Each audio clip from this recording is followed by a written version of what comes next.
আসসালামু আলাইকুম day students, তোমরা যারা এইচএসসি পরীক্ষার্থী রয়েছো বা যারা এইচএসসি পরীক্ষা দিবে তাদের জন্য আজকের ক্লাসটি। তো আজকের ক্লাসটি আমরা দেখতে যাচ্ছি অ্যাবাউট ফ্লো চার্ট। তোমাদের ইংলিশ ফার্স্ট পেপারে ফ্লো চার্টটি কীভাবে করতে হবে। আর চলো আজকের প্যাসেজটা হচ্ছে ভ্যালেন্তিনা তেরেশকোভা সম্পর্কে। হ্যাঁ, তো ভ্যালেন্তিনা তেরেশকোভার যে তোমার প্রশ্নটা আছে যে মেয়েকে ফ্লো চার্ট, তোমাকে ফ্লো চার্টটা কেমন করে তৈরি করতে হবে। দেখো, actually this is so much easy and simple. Showing a series of training, মানে যে ট্রেনিংগুলো ভ্যালেন্তিনা তেরেশকোভা নিয়েছিলেন, দেখো যে that Valentina Tereshkova had to undergo, যেগুলো তাকে নিতে হয়েছিল সেগুলোর সিরিজ অফ ট্রেনিং, মানে কী কী ট্রেনিং তিনি নিয়েছিলেন তার বর্ণনা। আই হোপ তোমরা এই উত্তরগুলো সবই তোমাদের প্যাসেজের মধ্যেই পেয়ে যাবা। তবে প্রশ্ন উত্তরগুলো সব সময় তোমার ডিরেক্টলি নাও থাকতে পারে, কোনো কোনো সময় ইনডিরেক্টলিও থাকতে পারে, আবার ডিরেক্টলিও থাকতে পারে। বাট তোমাকে বুঝতে হবে যে আসলে কী চেয়েছে প্রশ্নে আর আমি উত্তরটা ঠিক কী লিখব।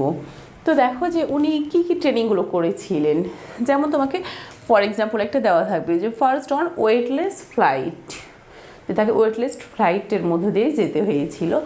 দেন নাম্বার টু এ তাকে তুমি এইভাবে বক্স করে দিবা। তুমি যদি মনে করো যে আমি এরকম করে বক্স করব না, সিরিয়াল বাই সিরিয়াল দিয়ে দেবো, কোনো অসুবিধা নাই। তবে যেহেতু ফ্লো চার্ট তো তুমি এইভাবে বক্স করে দিলে বেটার হয়। নাম্বার 2 এ তোমাকে তুমি দিবা যে আইসোলেশন টেস্ট, তাকে আইসোলেশন টেস্টের মাধ্যমে যেতে হয়েছিল। দেন তাকে হচ্ছে নাম্বার 3 তে সেন্ট্রিফিউজ টেস্ট করতে হয়েছিল। শিক্ষার্থী বন্ধুরা, তোমরা যদি দেখছো যে তুমি একটা বক্স করেছো আর সেই বক্সে তোমার টোটাল কথাটা ধরছে না, তাহলে তুমি দেন নিচের লাইনে চলে আসতে পারো, কোনো সমস্যা নেই। তোমাকে এক লাইন নিচে হতে হবে এমন কিছু না। ওকে, তাহলে সে করেছিল আইসোলেশন টেস্ট, সেন্ট্রিফিউজ টেস্ট, তাকে রকেট থিওরির মধ্য দিয়ে যেতে হয়েছিল, রকেট থিওরি।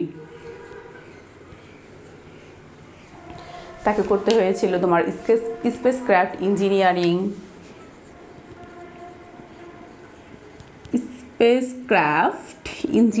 এই ট্রেনিংয়ের মধ্য দিয়েও তাকে যেতে হয়েছিল তোমার মহাকাশ যাওয়ার জন্য। আর করতে হয়েছিল কি 120 প্যারাশুট জাম্প তাকে করতে হয়েছিল, প্যারাশুট জাম্প। তো শিক্ষার্থী বন্ধুরা, তুমি এইভাবে উত্তরগুলো করে দিবে। আর মনে রাখবে তোমাকে এইখানে কিন্তু একটা টোটাল সেন্টেন্স লিখে দিতে হবে না, জাস্ট সেন্টেন্সের জিস্ট কথাটা।